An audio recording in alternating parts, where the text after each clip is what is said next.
بسم اللہ الرحمن الرحیم۔ شروع اللہ کے نام سے جو بڑا مہربان نہایت رحم والا ہے۔ ہمیں اس شہر مکہ کی قسم، اور تم اسی شہر میں تو رہتے ہو، اور باپ یعنی آدم اور اس کی اولاد کی قسم کہ ہم نے انسان کو تکلیف کی حالت میں رہنے والا بنایا ہے۔ کیا وہ خیال رکھتا ہے کہ اس پر کوئی قابو نہ پائے گا؟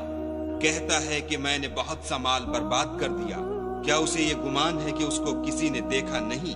بھلا ہم نے اس کو 2 آنکھیں نہیں دیں، اور زبان اور 2 ہونٹ نہیں دیے؟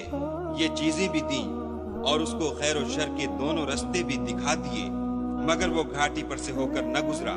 اور تم کیا سمجھے کہ گھاٹی کیا ہے؟ کسی کی گردن کا چھڑانا، یا بھوک کے دن کھانا کھلانا، یتیم رشتہ دار کو یا فقیر خاکسار کو۔ پھر ان لوگوں میں بھی داخل ہوا جو ایمان لائے اور صبر کی نصیحت اور لوگوں پر شفقت کرنے کی وصیت کرتے رہے۔